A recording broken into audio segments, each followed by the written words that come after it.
Hi again, everyone. This is Asher Cohn from Ajam Media Collective. I'm here with Mishana Garschi and Sohail Daulatzai, who's professor and curator of Return of the Mecca.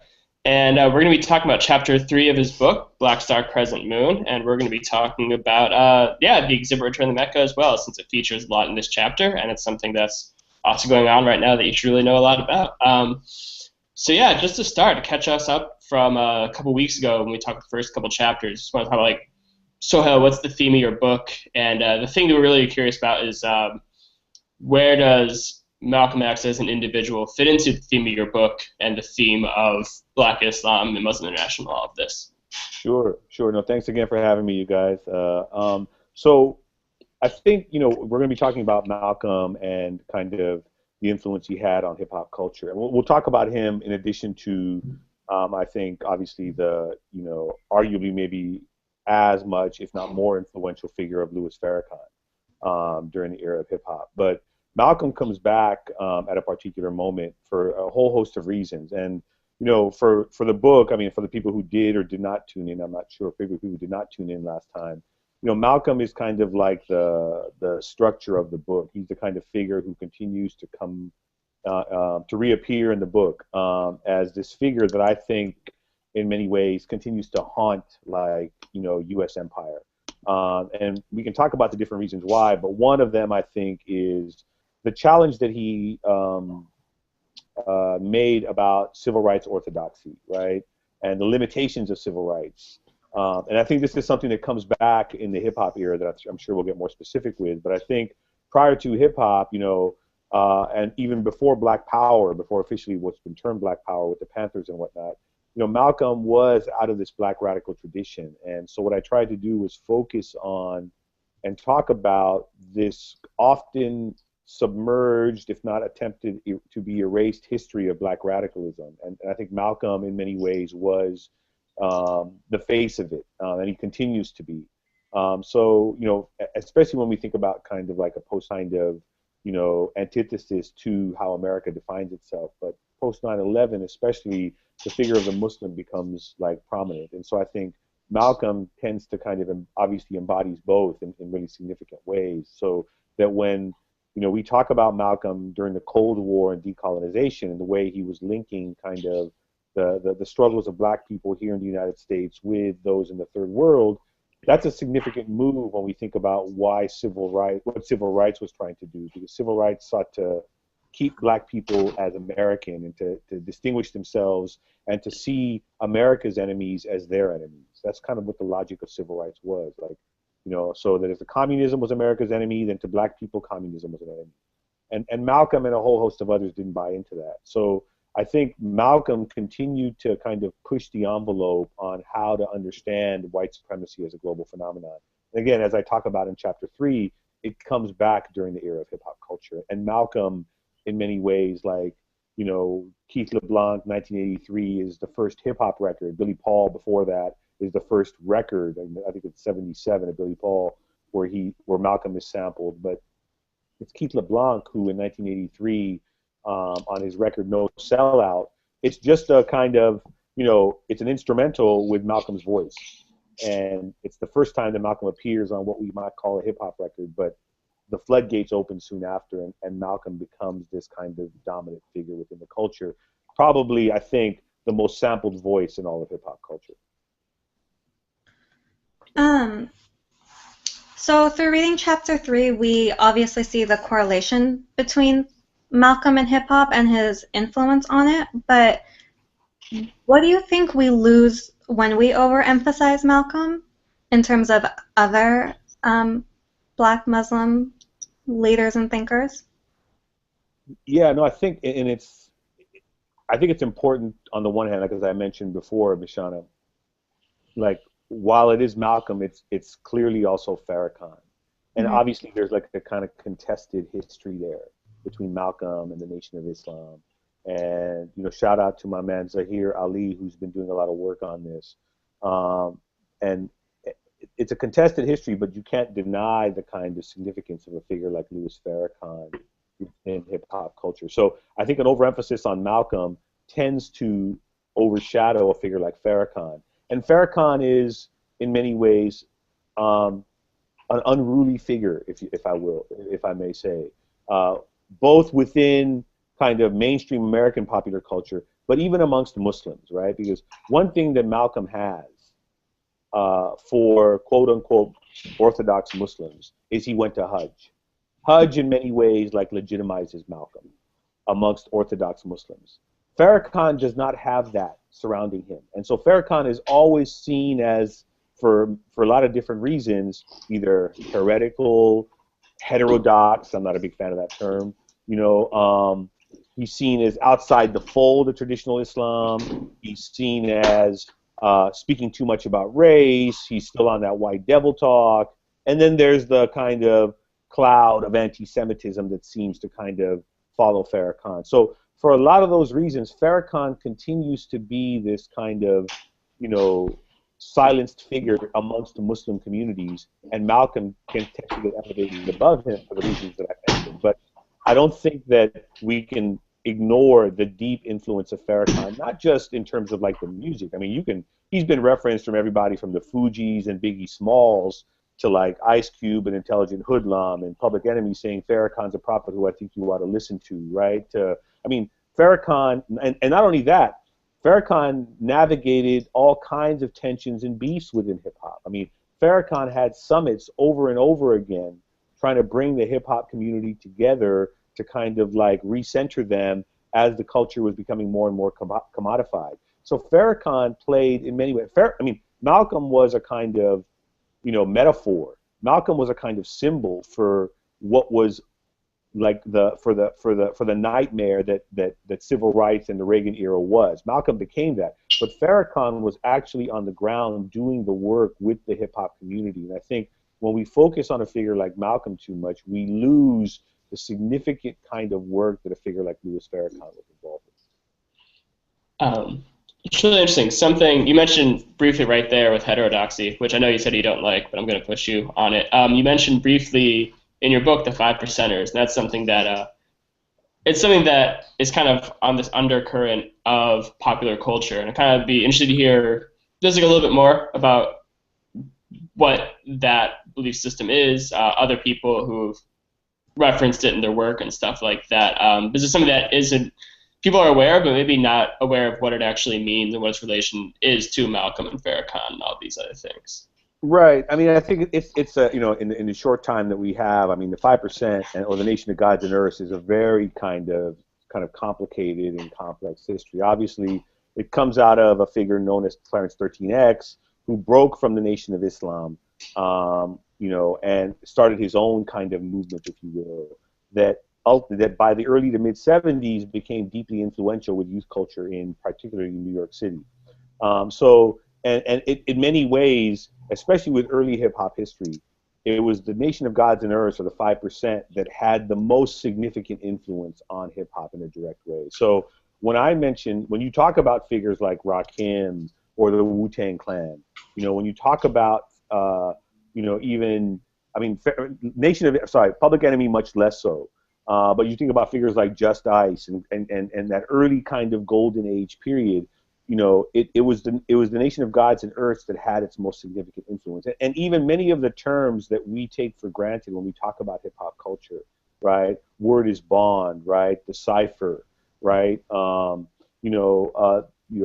up? What up? G used to stand for God. What up, God? Right? Like all these ideas and terms that we see as foundational to kind of the language of hip hop culture, the 45-degree stance, the way you stand, right? Like the notion of the cipher as the space where MCs get together and kind of, if you will, battle. Well, the cipher comes out of the 5% kind of history where, guys would stand around and recite the lessons, and they would challenge each other on their knowledge of the lessons, the 120 lessons that the 5%ers were known to have. So the 5%ers are in many ways the foundation of hip-hop culture when it comes to the influence of Islam. Now, of course, there's debates and differences amongst the 5%ers over whether or not they see themselves as Muslim. Obviously, there's debates about, amongst so-called Orthodox, either Sunni or Shia Muslims who see the 5%ers as not Muslim, right? So what I tried to do in the book was like highlight the kind of diversity of ideas around this thing called Islam that informed hip hop culture. Because soon after, you started to see the differences emerge. So Ice Cube becomes more clearly aligned with Khalid Muhammad and the Nation of Islam.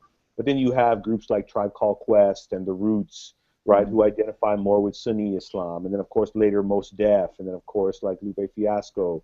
But then you have the emergence today of a figure like Jay Electronica, who's taken it back to the Nation of Islam kind of history. So, you know, I tried to say that, like, out of this tree called Islam, and the tradition that hip hop emerges out of a range of these traditions that come out of it. And I mean, again, we can get into kind of like the theological conversations that might be had about, are they authentic, are they not authentic, who's real, who's not real. And as to a certain extent, I find that to be a limiting, if not fruitless argument, because I think ultimately when you look at certain songs, and I'm sure we'll probably talk about them, Rasul mentioned one in his write-up. Shout out to Rasul, those bean pies, my man. Send me some more. When Rasul was writing about, you know, the piece, he mentioned, you know, a song that I focus on in Black Star Crescent Moon, which is by Rakim, who's a 5%er. And, you know, if you know the history of some of the 5%ers more recently, like Ghostface and Raekwon of the Wu-Tang Clan, they've embraced so-called Orthodox or Sunni Islam, right? Rakim has kind of maintained his position as not, you know, I'm a 5%er, right? But when you listen to a song like Rakim's Casualties of War, right?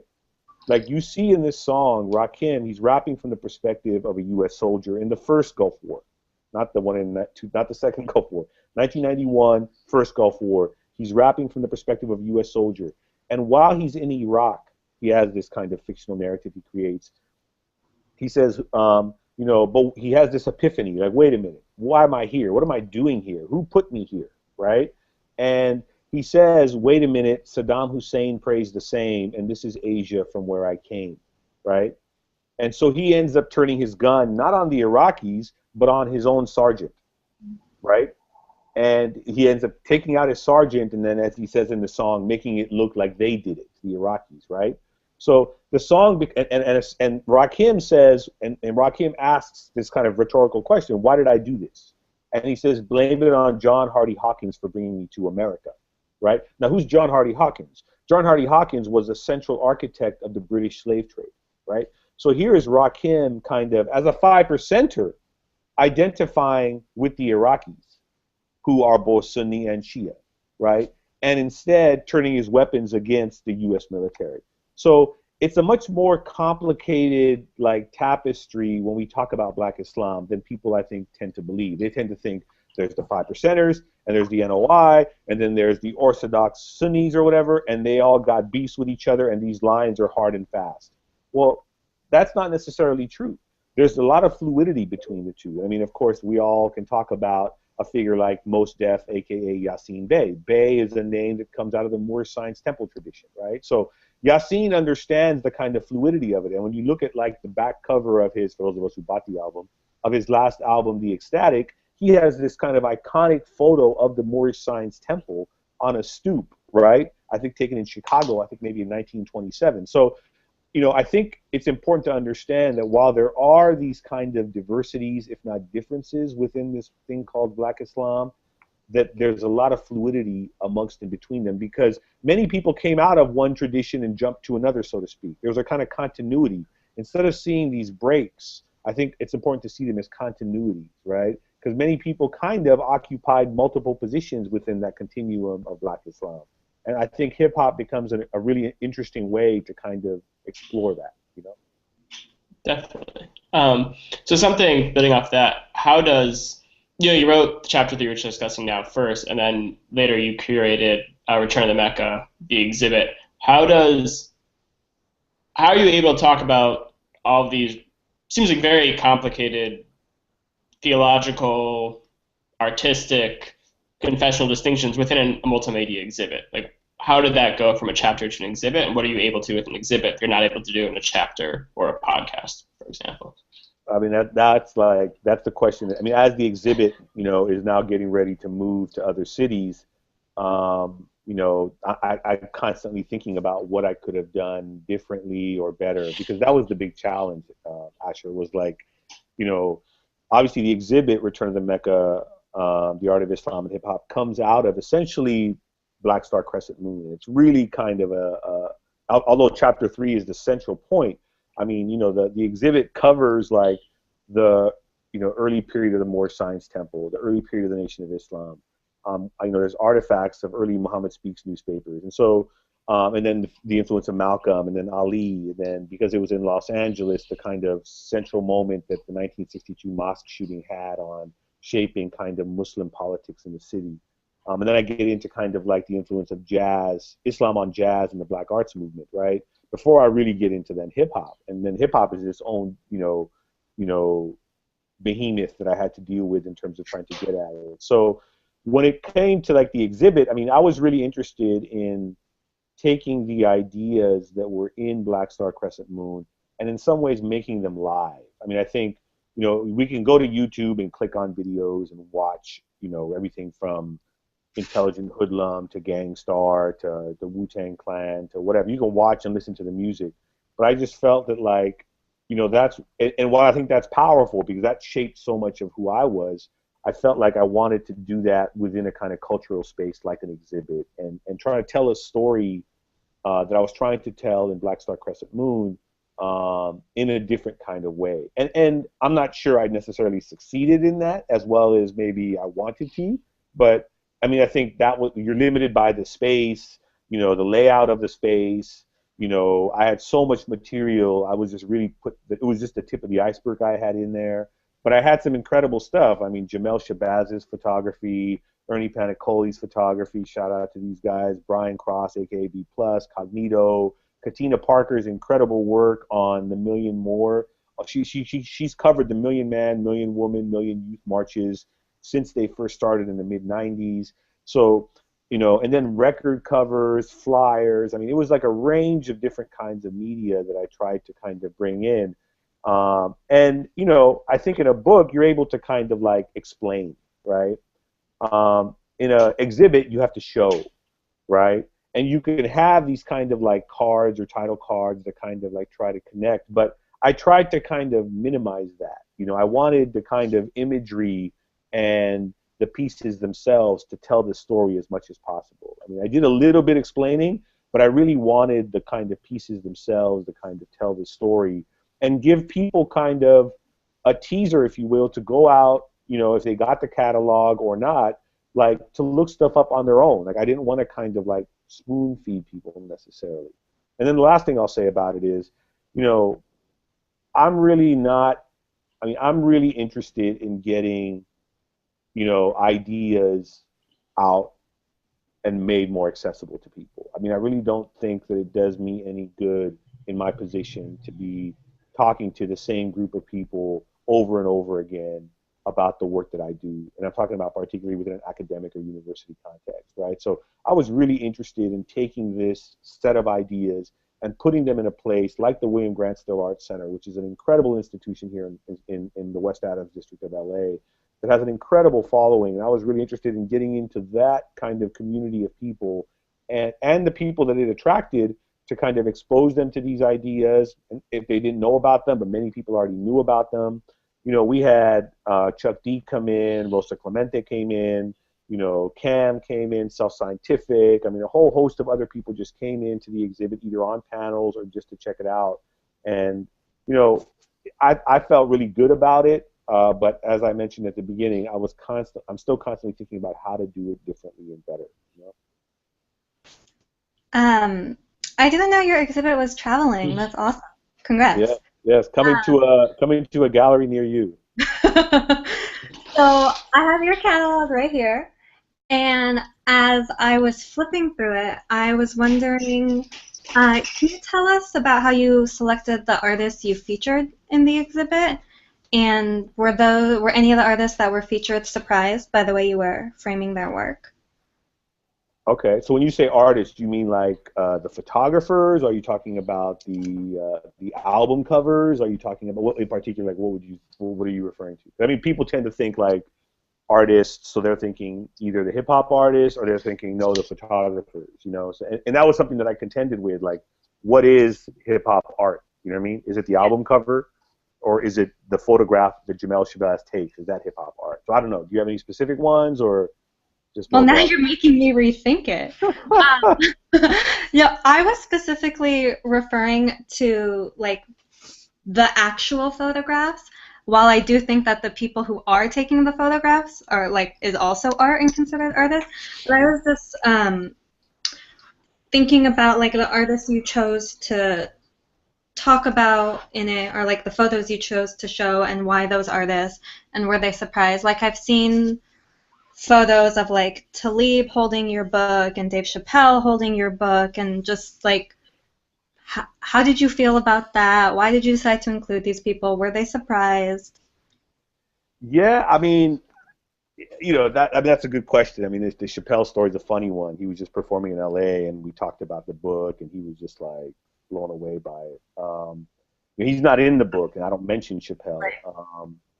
But I mean, I think when Yassine did the interview, when I sat down with Yassine in Paris, that was before that was about 3 months before the exhibit opened, and I sent him the trailer that we did, and he's been seeing much of the stuff that's on it. People like Jaziri X and Odyssey. I mean, when Chuck came into the gallery, I have to say that was kind of like a high moment for me, for Chuck to walk through the exhibit and just be like, like this is what he lived. I mean, and he writes about it in the catalog. Like this was a history that he not only lived, but as I told him, man, you helped create this. Like this is you in many ways. And there's a photo in here that Jamel Shabazz took of Chuck in an FOI outfit that Chuck had never seen before. And when Chuck saw it, was just a little bit like, oh, he kind of did a double take. He's like, do I remember that photo or do I not? Right? But it was really powerful to see not just some of the artists talk about the work, but like everyday folk who grew up with it. I mean, and this is part of the reason why I did this, was because there's a lot of heads, hip hop heads. I mean, deep hip hop heads who have every piece of vinyl, every piece of 12-inch, every remix, right, and can talk about it like the back of their hand, right? But when you tell them Islam and hip hop, they're like, what? What are you talking about? Right? So there's people who you can talk to the mainstream about Islam and hip hop, and they're going to be like, no, that doesn't have any significance. What do those things have to do with each other? And then when you start giving them some of the more kind of well-known names, they kind of, oh, really? That's right. Oh, okay, I didn't know that. But again, because they don't know hip hop as well, they don't know how deep and significant it is.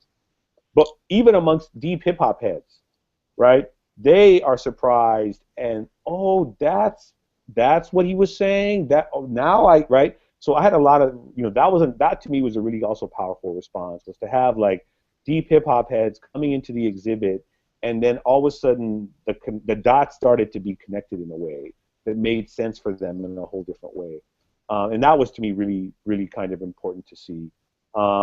There was also young people who didn't grow up necessarily with this era. They're kind of like, hip hop's gotten to a point now where you can argue there's like a generational split. There's like the older heads like myself, and then there's like the younger heads like Mishana and my students, right? Like who were like, although Mishana's kind of like, she's got like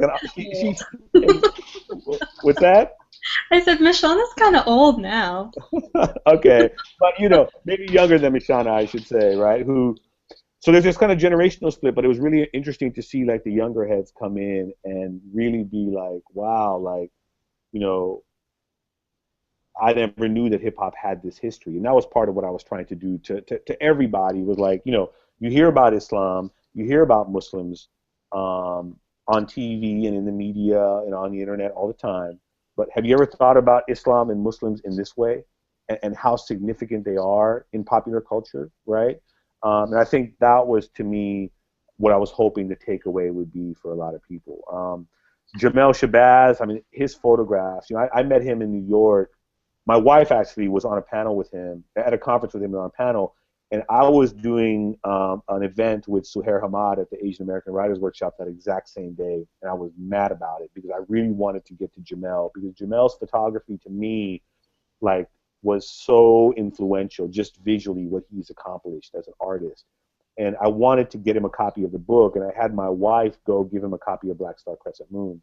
and she gave him a copy of the book, and he ended up reaching back out to me and thanking me for writing the book. And what he said was, this was my history growing up, and we struck up a friendship, and I kind of see him as a mentor now. And so when I told him about the exhibit, he just basically opened up his whole archive to me, and I had such a hard time selecting the kind of photos I wanted to choose. And while he didn't get a chance to come to LA to see the exhibit, when he saw the catalog, was kind of overwhelmed by the catalog and the kind of things he said to me about his appreciation for the work that we did in the exhibit meant a lot. So it was a range of different things, from contributing artists to hip hop artists to everyday folk to young people.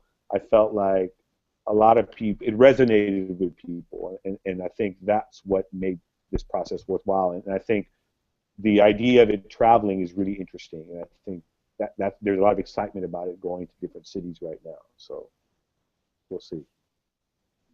I was wondering if you could expand on one thing you briefly mentioned, and it's pretty central to your whole argument in your whole book, but just so we can all be on the same page. The relationship between Islam and hip-hop. Hip-hop, is founded on Islamic principles, the 5 pillars, lots of connections. But you brought up how they're kind of viewed in opposition to each other. Islam is viewed as not contemporary and old school, and while hip-hop is viewed as resistance. It's just you wouldn't think the two would be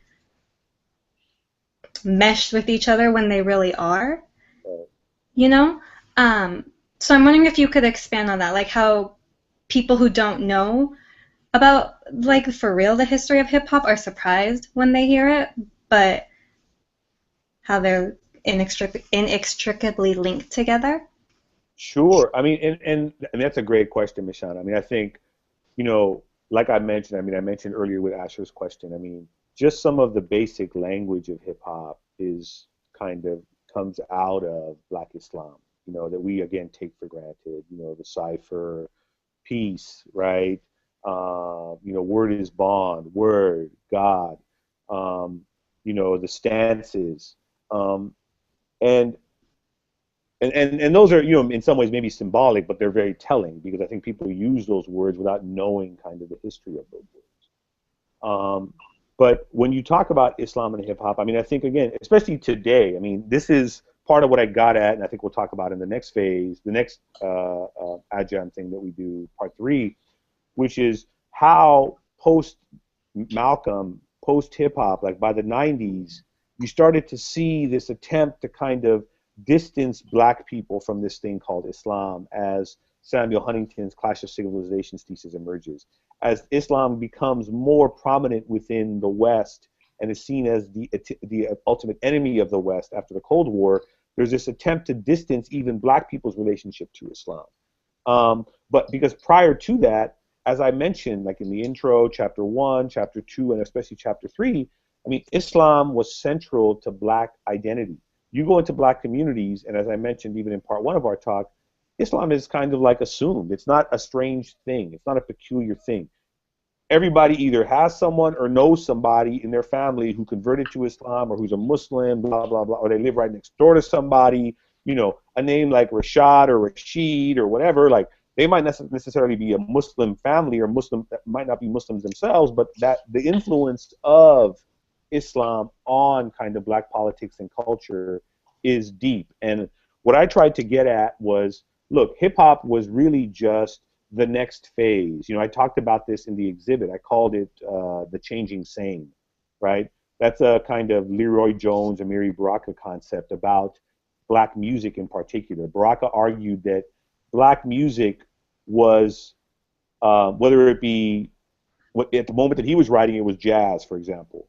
But the jazz was really just a different version of a form of expression that Black people needed to explain and to kind of, speak back to this thing called America. That before jazz, it was the blues. Before the blues, it was the spirituals. Before the spirituals, it was something else, right? That there's this change. While the form may change, the same underlying kind of concerns and tensions continue to reemerge and be spoken about. Black condition doesn't really change within America fundamentally, so that different forms of art, different forms of music, while they might change and look different, they're really speaking about a similar conditions, hence the term the changing same.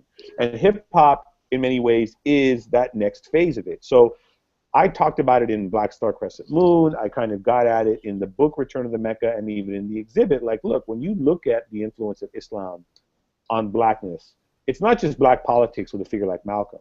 Because as I talked about in the book, Malcolm, in his first talk at the OAAU, talks about the importance of black art. Black art is central to raising a kind of political consciousness.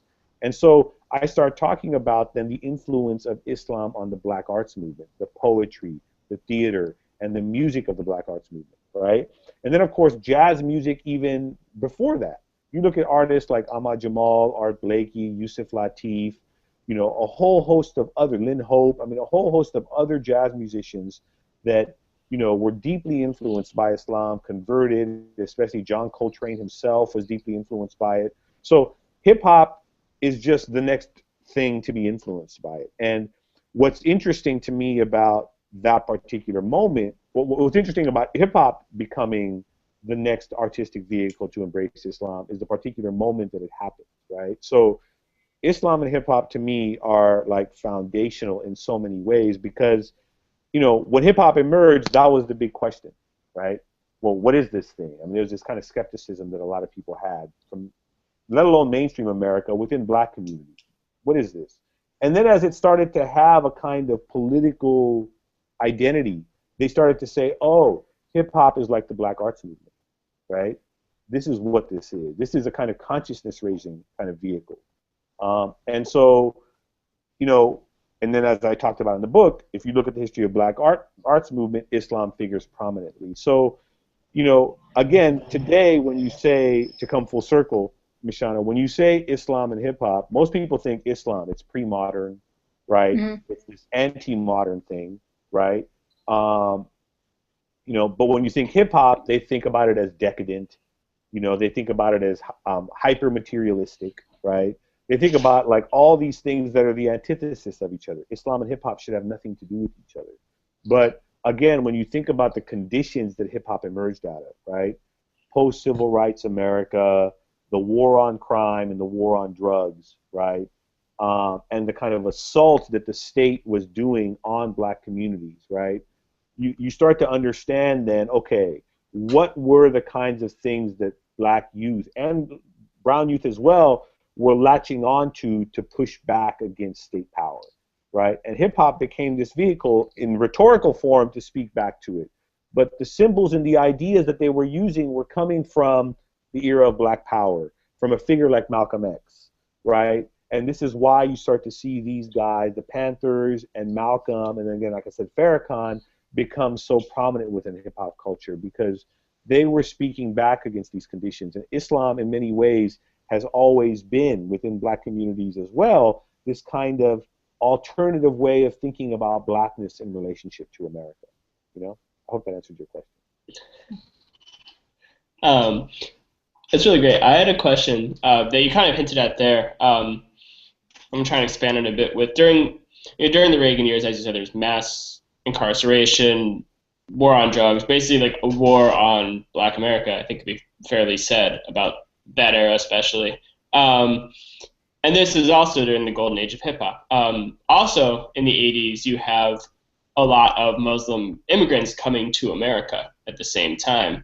And something that I thought was interesting, I was reading this part of Chapter 3, when we're talking about all of the really vicious things happening to the black community in the 80s. At the same time, you're having Muslim fighters as communism's enemy and therefore an ally of real America. So this is really interesting dichotomy maybe set up where the ancient, timeless Islam is the good guys and this modern Islam is the bad guys. That was kind of how I was interpreting this when I was reading it. I thought it was interesting where you have people, I guess, when Reagan's talking about the silent majority, you're dealing with a lot of people who want to be part of that silent majority. Being part of the silent majority is a good place to be in, perhaps for a lot of people. But meanwhile, you're talking about how Black and brown youth who are part of this movement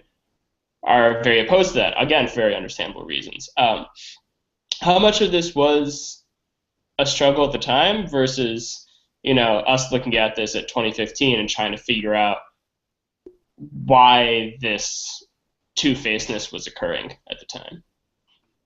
Yeah, I mean, I think, obviously history gives us a perspective on the past that we didn't have in the moment. We tend to always be these prisoners of the present in a particular way. But I think at the same time, though, when you look at hip hop culture and the kind of songs that were being made and the kinds of ideas and topics that were being tackled, these artists were very well aware of the conditions that they were under and the larger kind of structural issues that they were dealing with. I mean, I opened up, and I think this is what was interesting to me was like, and you got at it, Asher, right? Like let's face it, right?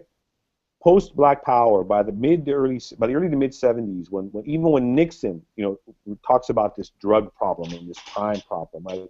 This was a way of criminalizing Black Power, right? This became the vehicle, right? So as I talk about in the book, by the early 70s, the figure of the Black criminal becomes this threat to the domestic order in the United States. Like, so then it inaugurates this whole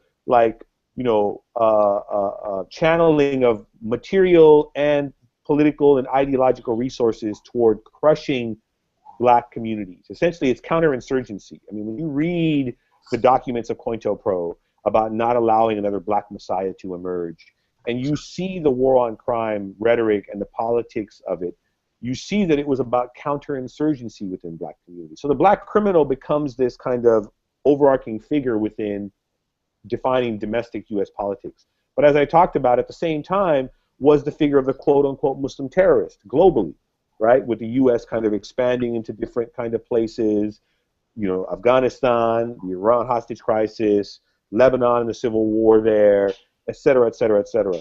So you have these two figures that kind of define U.S. statecraft today and in the past. But I've really argued that it's the post-civil rights era where we see the beginning of this.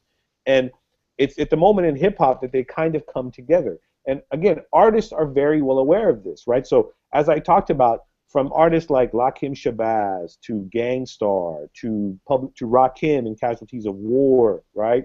Like, they're using the ideas and language and imagery of the so-called East, the quote-unquote, traditional Islam, and they're bringing it into their understanding of the realities of urban America, right?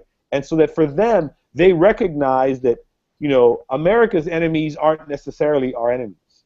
In fact, as the saying goes, the enemy of our enemy is our friend. Or, let's take another step further. If we look at a figure like Malcolm, it's not even about strategic kind of political moves about the enemy of my enemy is my friend. In a figure like Malcolm, we see that we have in many ways common cause with those people who America is calling enemy. And we have a kind of ethical kind of connection to these people. So when you look at the kinds of, like I said, songs, and I mentioned a few examples, but you look at Public Enemy's Black Steel in the Hour of Chaos, right? This is a song about a prison jailbreak, but it's really about, it takes place within a prison. So it's about kind of mass incarceration. You look at like Ice Cube's America's Most Wanted, but especially his Death Certificate album, which I think is an overlooked album. You look at songs by artists like by Gang Starr, whether it be a song called Too Deep or Tons of Guns, right? I mean, you look at like Intelligent Hoodlums, Black and Proud.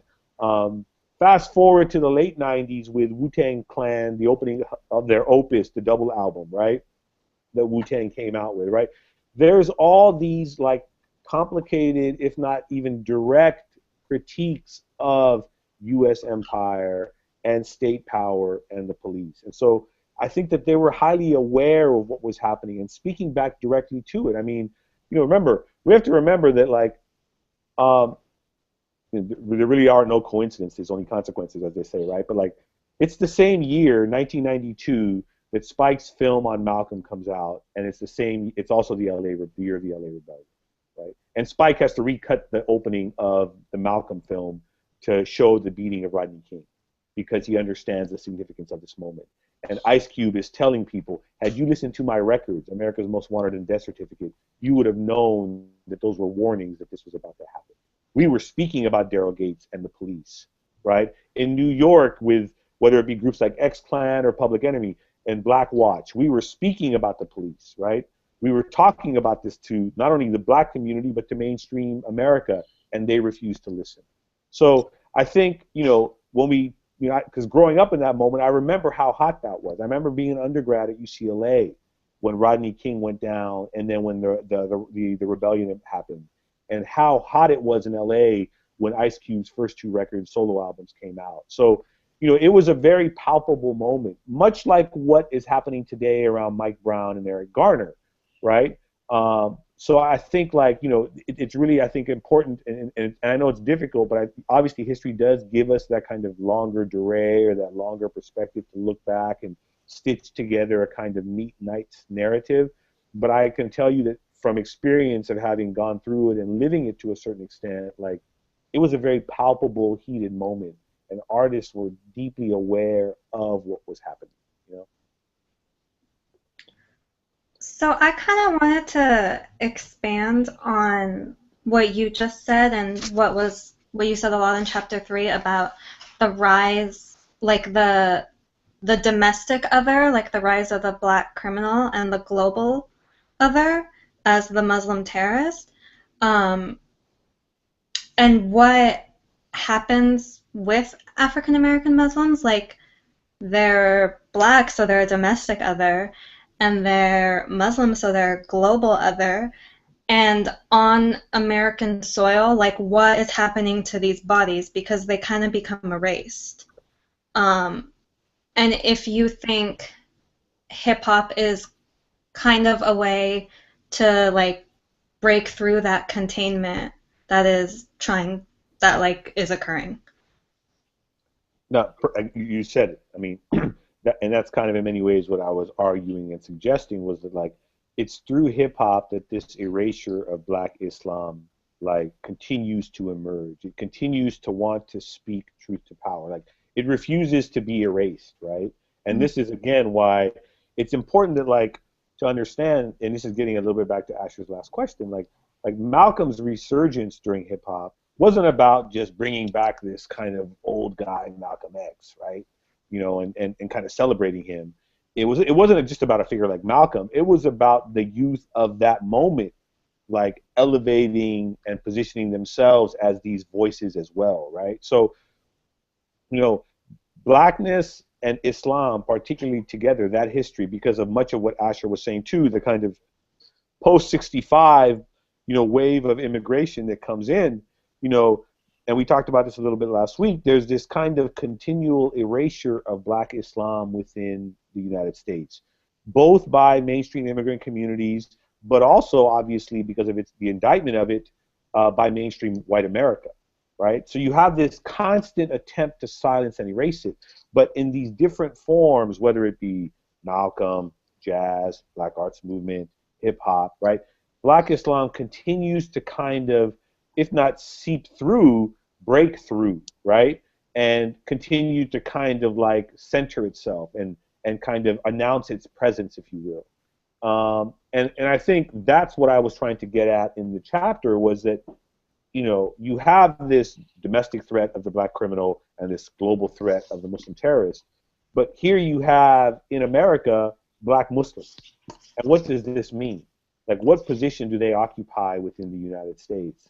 And I think when we look at hip-hop culture, we get to see a range of different ideas. I mean, I think this is why I think it's important to focus on this, because yes, we can talk about the militant manifesto type rap of Public Enemy, which I love. But then you can also talk about the kind of more bohemian aesthetic of A Tribe Called Quest. But then you can kind of flip it and get to kind of the more almost Afrofuturistic sci-fi of the Wu-Tang Clan, right? And then you can get to kind of the street knowledge, the kind of Eldridge Cleaver-informed street knowledge of early Ice Cube, right? You have a range of different kinds of Islam that are being articulated. For example, then there's Brand Nubian or X-Clan, which is kind of more Afrocentric in their approach. right? So you have a range of different kinds of black Islams that are kind of being articulated. And I think, to me, that's why it's important to pay close attention to something like hip hop, because it gives us a way to start to think about black people's lives in America radically differently than either the mainstream is telling us or even like conventional narratives from black communities are telling us, right? There's a deep kind of rootedness that black Islam has within America, within black Muslim, black communities in America, that something like hip hop really gives us a window onto, you know? Definitely. Yeah, thanks again. This has been another great podcast. And we're going to be talking on April 5th for our viewers at 12 Pacific, 3 Eastern, be our last time. And we'll be talking about, is it Muhammad Ali is one chapter, mass incarcerations the next? Yeah, fun stuff. I'm really excited. I'm a big fan of.